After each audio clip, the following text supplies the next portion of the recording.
बिंदुक ने। और जब तेने नरक मां जगह न मिली तो शेष पाप को भोगने के लिए पाप शेषेण पापात्मा बिंदी जाता पिचासकः। पापात्मा यानी बिंदुक विंध्य पर्वत पर जाकर के पिशाच बना है।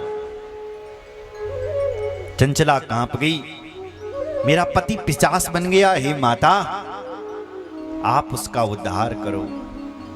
जैसा मेरा उद्धार हुआ है ऐसे मेरा पति को उद्धार चिंबल हुई। पत्नी कौन होती है? जो पतन होने से बचाए, वो पत्नी। कई जगह ये देखे गया है कि भाई पत्नी खूब धर्म कर्म वाली होती है लेकिन पतिदेव थोड़ा विमुख होते हैं, तभी जबरदस्ती लिहाना पड़ता कथा मां पतिदेव जी एक दिन के लिए चलो, एक दिन के लिए पूजा में वहां बैठ जाओ, चलो और काम सब आप करते रहना। तो जो अपने पति को पूजा पाठ में लगाए, पतन होने से बचाए, उसका नाम है पत्नी। तो आज ये पत्नी कह रही है कि मेरा पति का आप उद्धार करो। हे महादेवी, हे भगवती। भगवती ने तुरंत तुमरू को बुलाया। किसने? मां पार्वती ने तुमरू से कहा कि हे तुमरो आओ। हे तुमरो शिव प्रीत मम मानस कारका सहानया विंध्य शैलम भद्रम ते गच्छ सत्वरम। हे तुमरो शिव प्रीत। तुमरो देखो भाई, भगवान नारायण का जो प्रचार मंत्री है ना, वो कौन है? देवऋषि नारद जी। नहीं करते हर समय श्रीमन नारायण नारायण? ऐसी नारद जी से ही जैसा ही दिखने वाला एक और है और उसका नाम है तुमरू। शिव जी के मंत्रों का प्रचार करता है, नमः शिवाय, हर शिव शंकर गौरी शंकर, ऐसा प्रचार करते हैं। तो मां ने तुमरू को बुलाया कि हे तुमरू तुम आओ और विंध्यशैल पर्वत पर जाओ, मेरी सखी चंचला को लेकर के और इसके पति को वहां कथा सुनाओ। इसका पति पापी है जो पिशाच बना है। शीघ्र आए महाराज। तुमरू ने देवी को बिठाया, चंचला को बिठाया और विंध्यशैल पर्वत पर गए। वहां उस बिंदुक को कथा सुनाने लगे, लेकिन बिंदुक सुनता ही नहीं है, बैठता ही नहीं। तब उससे रस्सियों पर जाकर के बांधा बिंदुक को, फिर कथाओं का शुभारंभ किया। आरंभम संहिता मध्याम सप्तमी संहितावधि स्पष्टम शिव पुराणम ही समाहात्म्यम समावदत। स्पष्ट ढंग से शिव पुराण की कथा उसको सुनाने लगे, रस्सियों में बांध करके। और जब ये पूरी 7 संहिताओं वाली कथा बिंदुक ने सुनी तो महाराज कथा सुन करके उसने अपना दिव्य रूप, इस कथा सुन करके पिशाच की योनि को त्याग दिया और अपना दिव्य रूप प्रकट कर दिया। बोलो शंकर भगवान की जय। दिव्य रूपो बभुवासु गौरवर्ण सितां सुका सर्वलंकार दीप्तांगस त्रिनेत्रश्चंद्रशेखर। दिव्य रूप धारण करता हुआ भगवान शिव जी के ही समान सर्व अलंकार दीप्तांग नेत्रस चंद्रशेखरा, भगवान शिव जी के ही समान है। जैसे धुंधकारी भागवत की कथा से मुक्त होकर के जैसे दिव्य रूप धारण करता है, ऐसी ही इस बिंदुक ने जब शिव पुराण की कथा तुमरू से सुनी तो अपना दिव्य रूप धारण कर दिया महाराज।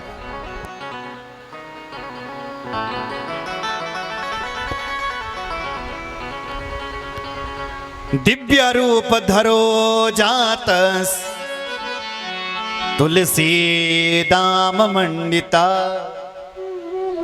पीतवासा घन श्यामो मुकुटी कुंडलान्विता। दिव्य रूप धारण करता हुआ, पीतांबर फहराता हुआ, मंद मंद मुस्कुराता हुआ, आज अब ये अलौकिक रूप धारण करके जब बिंदुक प्रकट हुआ तो इसका स्वागत किया। चंचला ने जाकर के चरण पकड़े और भगवान शिव जी की कथा की महिमा गाता है कि धन्य है, धन्य है, धन्य है ये शिव पुराण की कथा, जिस कथा ने कहा मैं 50 योनि में पड़ा हुआ था, आज मेरी मुक्ति करवा दी है। धन्य है ये कथा, धन्य है ये कथा।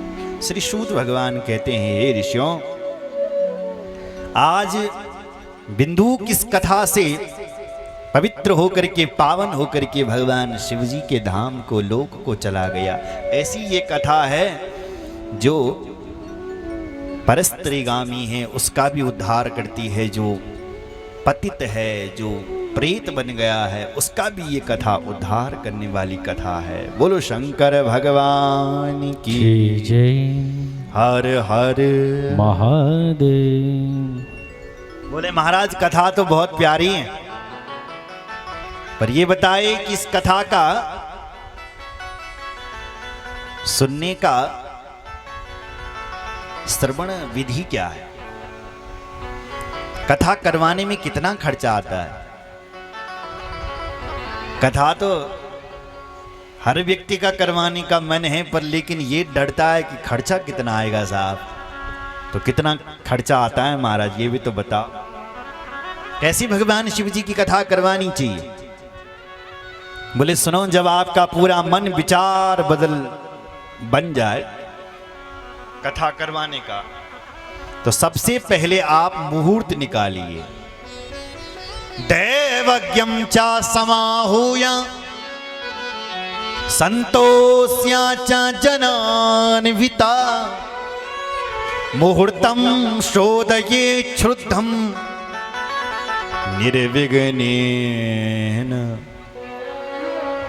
निर्विघ्नेन समाप्तये। कथा में कोई विघ्न बाधा ना आए, इसलिए मुहूर्तम शोधये श्रुद्धम, मुहूर्त का शोधन करें। और जो अच्छा मुहूर्त हो, अच्छी तिथि हो, अच्छा नक्षत्र हो, अच्छा वार हो, तिथि हो, उसमें आप कथा का शुभारंभ करवाइए। बोलो जय श्री राम, बोलो जय श्री राम, जोर से बोलिए।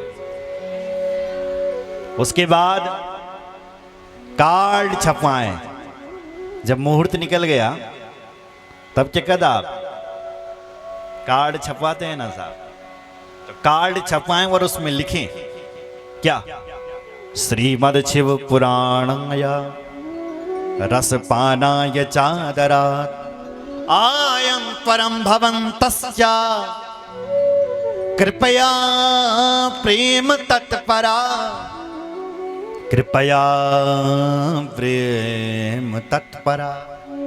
ये भगवत रसिकों, हम अपने गांव में शिव जी के मंदिर में शिव जी की प्राण प्रतिष्ठा हुई, तो शिव महापुराण का आयोजन कर रहे हैं। आप सभी क्षेत्रवासियों से निवेदन है कि भवन्तश्च तथा शीघ्रम, आप अपना अपना काम धंधा छोड़ते ही 11 दिनों के लिए, 7 दिनों के लिए, 9 दिनों के लिए इस कथा में आकर के आइए और इस कथा को श्रवण कीजिए। अगर कोई ये कहें कि हमारे पास अवकाश नहीं है, ये भी तो बोलेंगे लोग, बहाना मारेंगे, भाई साहब हमारे तो सरकारी नौकरी का कमिल तक छुट्टी। ये भी कह सकते हैं महाराज अभी हम निर्वाचित हुए हैं, नए नए प्रधान बने हैं, जिला पंचायत बने हैं, समय का अभी तो घूमना है। तो उनके लिए दूसरा श्लोक लिखा है, नवाकाशा कदाचिच्चे दिनमानम तथा पितु सर्वथा गमनम कार्यम क्षण मात्रैव सुदुर्लभा। ए भाई, यदि तू 7 दिनों के लिए 9 दिनों के लिए नहीं आ सकता है तो एक दिन के लिए आना जरूरी समझना। अभी अभी तुम निर्वाचित हुए हो, समय नहीं है तुम्हारे पास, तो तुम एक दिन के लिए आना। क्यों एक दिन आना, क्या बहुत जरूरी है तो कह देना बहुत जरूरी है, क्योंकि 7 दिन तो छोड़ो, एक दिन भी छोड़ो, क्षण मात्रेषु दुर्लभः। इस कथा में बैठा हुआ तो एक क्षण भी बड़ा दुर्लभ है, इसलिए इस कथा में बैठिए और इस कथा को सुनिए, क्योंकि ये कथा तुम्हारे जीवन को बदल देगी, ये कथा तुम्हारे विचारों को बदल देगी जब इस कथा को आप सुनोगे। बोलो जय श्री राम। कथा क्या कहती बोल, अरे कथा तुम्हारे जीवन को बदल दी। कैसे? एक कुम्हार मिट्टी की चिलम थे बन लगे, चिलम जाने ना वो का चिलम, पेड़ वाली चिलम, तो चिलम बड़ों थे।